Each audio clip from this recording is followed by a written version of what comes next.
Bonjour à toutes et à tous, je vous souhaite une excellente année 2024. Et pour bien commencer cette année, voici mon flop 4 des séries de 2023. Bien entendu, c'est le flop le plus véridique des internets, car c'est mon avis et j'ai toujours raison. Avant toute chose, et question légitime, qu'est-ce qu'une série de 2023? Pour un film, c'est beaucoup plus facile de le définir. On regarde tout simplement la sortie salle, ou si c'est un film uniquement streaming, la sortie streaming officielle, donc il y a une date. Pour les séries, c'est plus compliqué car il y a un début et une fin. Netflix sort souvent une série d'un coup, mais sur les autres plateformes, c'est en général un début, puis 2 mois après la fin, s'il y a 8-10 épisodes, un épisode par semaine. Donc, qu'est-ce qu'une série de 2023? Pour ma part, je prends uniquement en compte la date du dernier épisode sorti. Par exemple, pour la saison 4 de For All Mankind, 8 épisodes sur 10 sont sortis en 2023. Mais les 2 derniers sont sortis en janvier 2024, je la considère donc comme une série de 2024 et j'en parlerai donc pour mon top ou mon flop l'année prochaine. Autre point, je regarde aussi la sortie officielle sur une plateforme en France. Par exemple pour moi, Tale of the Walking Dead est une série de 2023 car elle est sortie en janvier 2023 sur OCS alors que sa sortie aux États-Unis a eu lieu elle en 2022. Pour cette année 2023 et dans ces conditions, j'ai vu 19 séries, enfin 19 saisons. Je ne jugerai bien entendu que parmi ces séries vues. Et pour bien comprendre mon flop, voici à l'image ces fameuses séries. J'ai décidé de ne pas faire un flop 5, mais un flop 4 séries 2023. Tout simplement car seulement 4 sur les 19 séries vues en 2023 sont pour moi légitimes à être dans un flop avec de vraies lacunes, de vraies grosses déceptions. D'autres séries vues m'ont déçu, comme la saison 34 des Simpsons, que j'ai trouvé beaucoup moins bien réussie que la saison 33 qui avait remonté d'un cran le level de la série. Mais de là à la mettre dans un flop, je trouve ça assez injuste. Donc on va rester sur un flop 4 des séries 2023. En 4e position de ce flop, Fear the Walking Dead saison 8. Alors je vais commencer à vous embrouiller. Je triche, seulement la 2e partie. En effet, la saison 8 de Fear the Walking Dead est sortie en 2 parties avec 6 mois d'intervalle au cours de l'année 2023. La première partie est vraiment excellente, je ne peux que vous la conseiller. On conclut par exemple le personnage de Morgan qui a le droit à une belle fin. Par contre, la partie 2 sortie en octobre 2023 sur MyCanal avec 6 épisodes d'environ 42 minutes, là c'était vraiment décevant. Voici un extrait du 4e épisode de Radio Alexandria, mon podcast sur l'univers Walking Dead, où je donne mon avis sur cette partie 2 de la saison 8 de Fear the Walking Dead. C'est énervant. Les personnages parlent énormément de valeurs qu'ils ont changées, mais on ne les voit jamais vivre, faire de bonnes ou de mauvaises actions. C'est un schéma ridicule où ils se retrouvent à plusieurs, ne sont pas d'accord, se séparent, puis certains partent chercher les autres qui viennent de partir pour les retrouver, limite la scène d'après pour reparler de leurs actions, puis ils vont se reséparer, on va rechanger d'avis, mais ils vont quand même se reséparer encore une fois pour se rechercher, se retrouver. C'est un cycle infini qui va s'accélérer jusqu'à la fin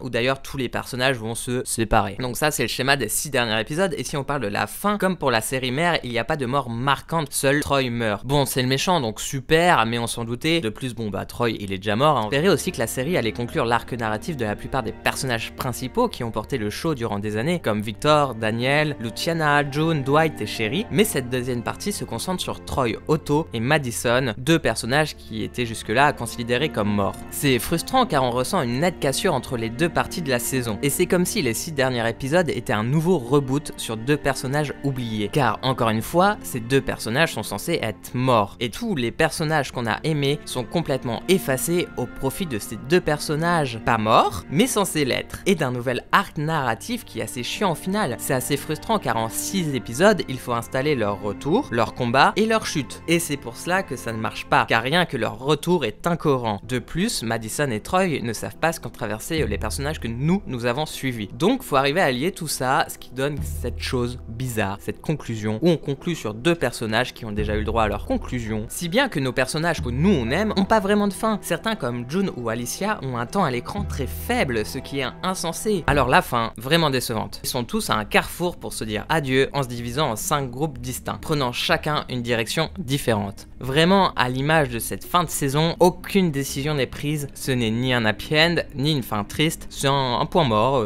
un point zéro, on n'a ni reculé, ni avancé, c'est décevant, car encore une fois, on ne conclut rien. On va maintenant parler des points positifs, il y en a certes moins que des points négatifs, mais il y a quelques points positifs à cette 8e saison. Déjà, et ça depuis plusieurs saisons, la mise en scène est toujours aussi réussie, on a des plans vraiment magnifiques, une ambiance très qualitative de post-apo. Même si je trouve que c'est dommage que ce soit si peu centré sur les anciens personnages, on a Dwight qui devient de plus en plus intéressant. Le lien de l'épisode complet est en fiche ici ou en description. En 3e position, La nuit où Laurent Gautreau s'est réveillé de Xavier Dolan, sorti en janvier 2023 sur MyCanal, avec 5 épisodes d'environ 50 minutes. J'adore les films de Xavier Dolan. Juste la fin du monde, Mommy, Les Amours imaginaires et j'en passe. Dans ces films, il aime à nous montrer des relations complexes qu'il met en scène avec talent au plus près de ses personnages. Et souvent une autre de ses forces, c'est cette tension limite érotique qui émane de ses films. Alors quand j'ai appris que Xavier Dolan allait se tenter au format série, mais qu'est-ce que j'étais content. Malheureusement, malgré que ça soit une série très courte, 5 épisodes, j'ai eu beaucoup de mal à la finir. J'ai trouvé le scénario mais d'un cliché avec une énigme qu'on n'a pas du tout envie de résoudre. On ne s'attache pas au personnage, on ne retrouve pas le fameux talent d'écriture, on ne retrouve pas cette tension. Même si la mise en scène reste tout de même assez intelligente, dans la lignée de ce que propose en général Xavier Dolan. Mais voilà, il n'y a pas de moments de folie, des moments magiques comme il sait si bien le faire. J'ai été énormément déçu par cette série. D'ailleurs, Xavier Dolan a annoncé qu'il arrêtait le cinéma, même si j'ai pas aimé la série, cela m'attriste énormément car j'aime beaucoup sa filmographie, mais bon,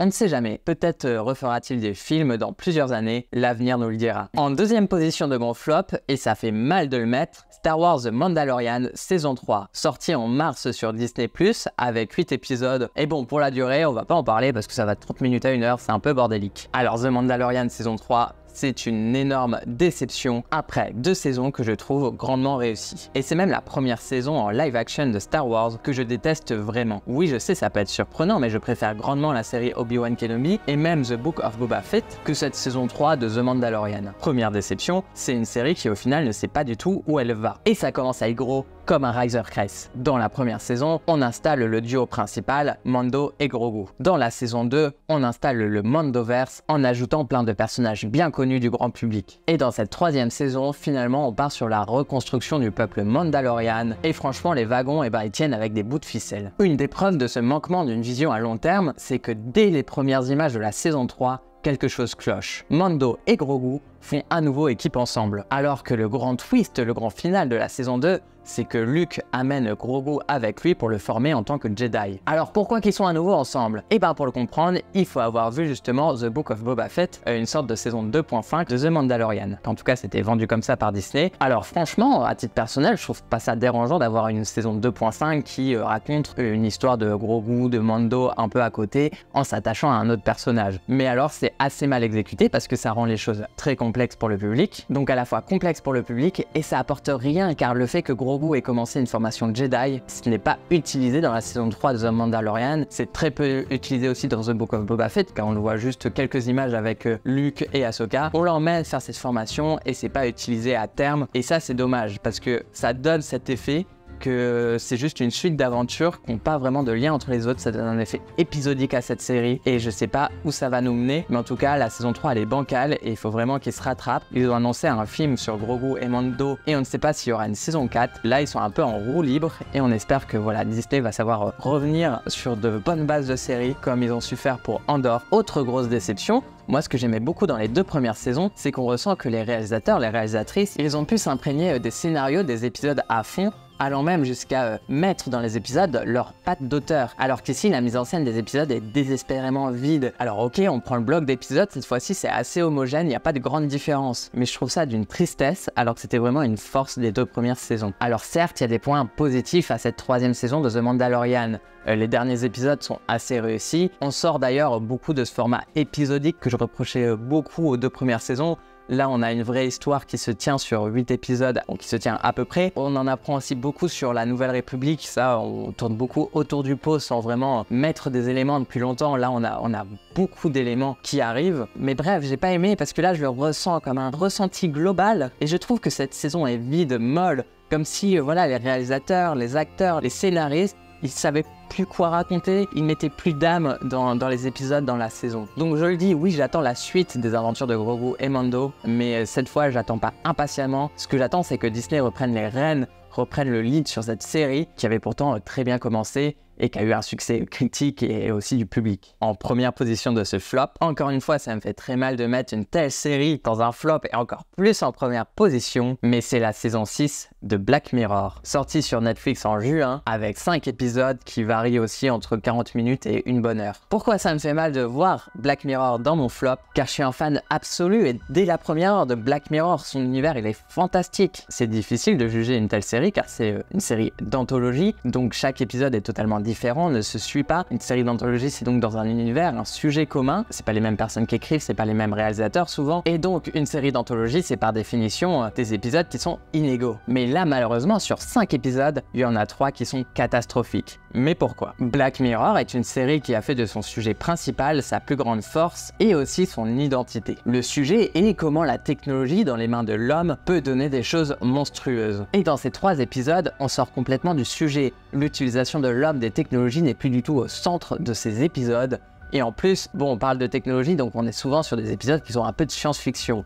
Là encore une fois, mais on part totalement de ça et on nous donne un peu limite de l'horreur, du fantastique. Attendez, on a un loup-garou, on a le diable dans Black Mirror, mais c'est quoi ce délire? Alors oui, Black Mirror c'est une série qui commence à dater, c'est la 6e saison, alors pourquoi pas se renouveler? Sortir du sujet, pourquoi pas? Mais attention, Black Mirror c'est pas que son sujet, c'est aussi des scénarios qui sont bien ficelés et des réalisations audacieuses. Et là, mais les scénarios ils sont d'un cliché, c'est mal écrit, c'est mal mis en scène, on dirait presque des parodies de films fantastiques. Cette 6e saison est frustrante et décevante, d'autant plus qu'on l'attendait depuis plusieurs années. Mais tous les épisodes ne sont pas à jeter. Le premier, Johan est terrible, reste un bon épisode, dans la lignée de ce qu'a pu faire Black Mirror sans être le meilleur des épisodes de cette série. Et finissons ce flop sur une note plus que positive. L'épisode Mon cœur pour la vie est d'une beauté. J'ai pleuré comme jamais. Et il colle superbement à l'univers de Black Mirror. Et toi, quelle est la série que tu as détestée en cette année 2023? Merci d'avoir regardé la vidéo. Je t'invite à commenter, liker et la partager. C'était Al,